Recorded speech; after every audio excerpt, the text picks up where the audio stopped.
Today we're going to discuss what can be done about censorship on YouTube.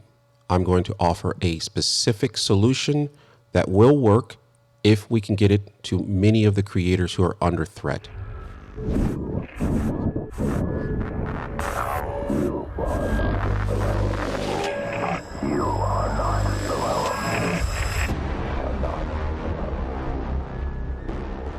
Welcome to the Charles Carroll Society Show. I am your host, the self-appointed bard of the American Redoubt. In this show today, I'm going to offer a very specific solution to the YouTube censorship. It may not solve the problem, but it will be the largest communication from us and something that will actually move the needle, in my opinion. Normally, I don't discuss my background on the show or on social media. People who know me personally know who I am. But I am an engineer with a Bachelor of Science degree from a top 50 engineering school.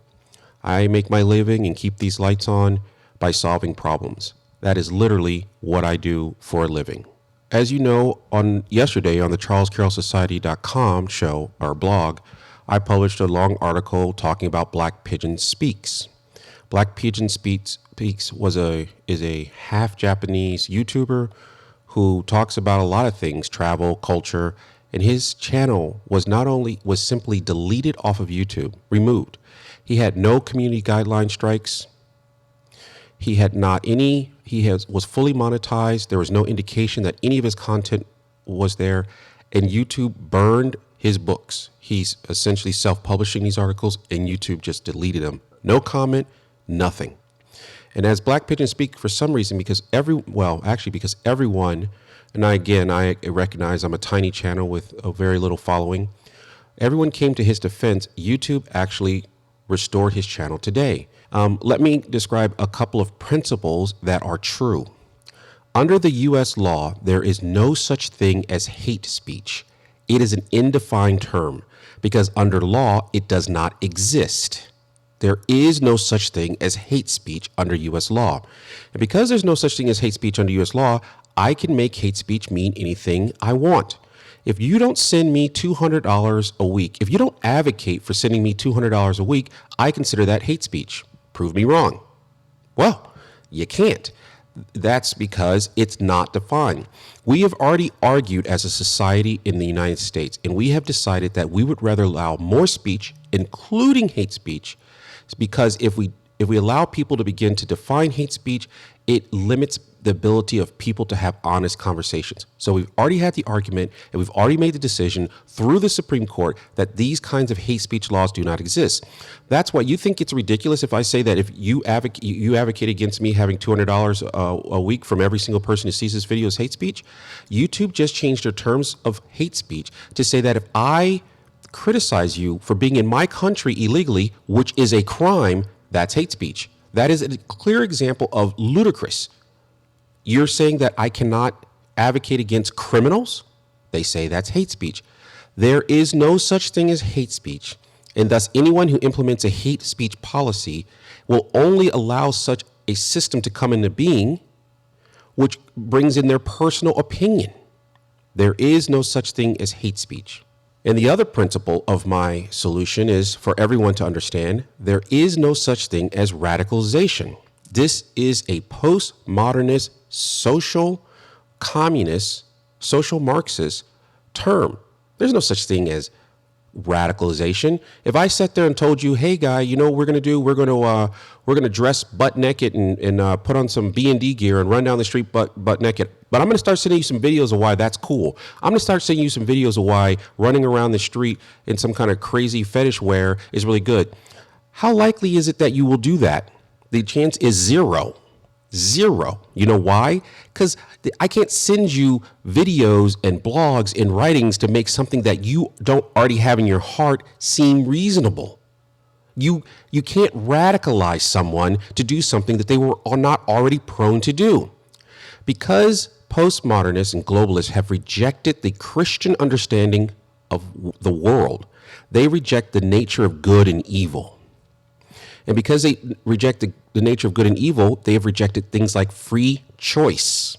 And so the conservatives on YouTube who also have rejected often a lot of what built the West, now use the terms like radicalization. Tim Cass, Phil DeFranco, there is no such thing as radicalization. You can't make someone a Nazi unless he's already leaning that way. To have a solution, you have to have a problem statement. One of the majority of problems right now is that all legacy social media accounts or companies, all of them are run by extremely leftist people who believe in a single ideology and political stance. And even though they try, I assume, to fight against their overwhelming leftist approach, they have no one in their decision-making cycle who has voted for President Trump, even though approximately 50% of the nation supports a different policy. This is the problem. And the core problem with YouTube is that they do not have a written, clearly defined policy on what will get you kicked off the platform and not. So it is not safe for people like Black Pigeon Speaks to build his secondary income upon YouTube, because he could have no community strikes, have a fully monetized channel, and you could wake up tomorrow and this channel could be gone. And so that is immoral, but they won't see it as immoral. They will not admit that they have made any mistakes. But that's a clear problem with YouTube. YouTube does not have a clear written policy. YouTube responds to pressure campaigns when it's making decisions. That's what it just did with Crowder. It responded to a pressure campaign. And it just did the same thing with Black Pigeon Speaks, because he has a bigger channel, and people like Brittany Pettibone, John Watson, all of these guys made up videos about him. They responded to pressure campaigns. That is not a way to have rules. That's not a way to have anything. You set rules, you have clearly defined rules, you have escalation of rules, but that is not how YouTube is operating now. That is the problem. What is the solution? Well, the solution is built upon what has worked for the Western civilization for generations. What I'm proposing is something that is extremely thought out. We don't believe in things like unions. You could say that the content creators on any platform should unionize. That way, when they take out Black Pigeon Speak, they're talking to all of us. When they decide that computing forever is gone, they're talking to the same person. They're talking to Phil DeFranco. This is a union. We advocate for more of a free association of people, which we call a guild, which is very similar to a union. Most people can't tell the difference. But a guild is a free association. You don't have union stewards running around. And what I am suggesting, I believe the solution for this is for that every single content creator to take a day off, all of us, on the same day. And on that day, we make content for whatever alternative media platform you suggest. Some of you guys are big on Minds. A lot of us are big on or trying to establish ourselves over at BitChute, whatever. Or you just take a day off, period. And I believe that day is called the day of outage, or the alternative day, the day of alternatives. We should create a day of alternatives. And if all of the creators, or even many of the creators, even if just the creators who have already been demonetized, if they all tell their viewers, I'm going to publish content on BitChute, I would propose the 3rd of July, 2019, Wednesday, the 3rd of July, 2019, just all of the content creators who have already been demonetized, attacked, and savaged in some way. If you tell all of your viewers on the 3rd of July, Wednesday, I will be publishing content only on BitChute or Minds or wherever you like to go. Sticks and Hammer, even the Satanists can cooperate with this thing. That's the guild. A guild is a guild. Everyone has a right, who is a creator, to be a member of it, no matter how big or small.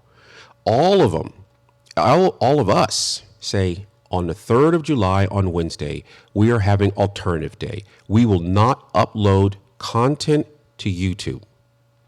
And if the larger platforms, like Phil DeFranco, does not only uploads to something and publish it on his own blog. Phil DeFranco has created his own blog. This is a good thing. On Wednesday, I will be only publishing content on my own blog. If you want to see my content, come to my own blog. And he can host it anywhere. He can host it on Minds. He can host it on BitChute. He can host it on his own blog. Church Militant has done the same thing. Church Militant has built up the infrastructure in preparation of this persecution online. So Church Militant can say, if you want to catch our daily videos on Wednesday, on the 3rd of July, you only will see them on our own blog. You need to come to our own blog to see them. Some people have done that, and that is okay, and that is good.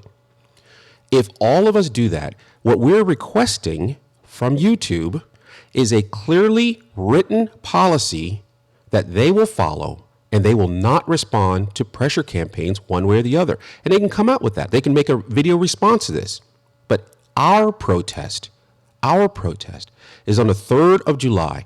No one publish content on YouTube, publish it on whatever alternative you want to, and you tell your audience what you're doing, why you're doing it, and when you're doing it. The 3rd of July. We all do it. And we want to see by the social blades and all this will we impact the viewer count on YouTube? And that, by the way, creates a guild. Now YouTube knows that if they take out this guy or they take out that guy, they're going to take you guys out they're going to take all of us out one at a time. And unless we stand together, we most certainly will hang apart. Alternative day, Wednesday, the 3rd of July. Comments below. Please forward this video to everyone you can. Thank you very much for my Subscribe Star patrons are over there, my Subscribe Star supporters, partisans we call them, who are out there trying to actually give us a little money. Thank you for guys who are still supporting me through some other legacy. And I really appreciate the comments and the sharing on this. I'll see you in the comments below. Viva Cristo Rey, Viva Cristo Rey, Viva Cristo Rey, the Virgin of Guadalupe.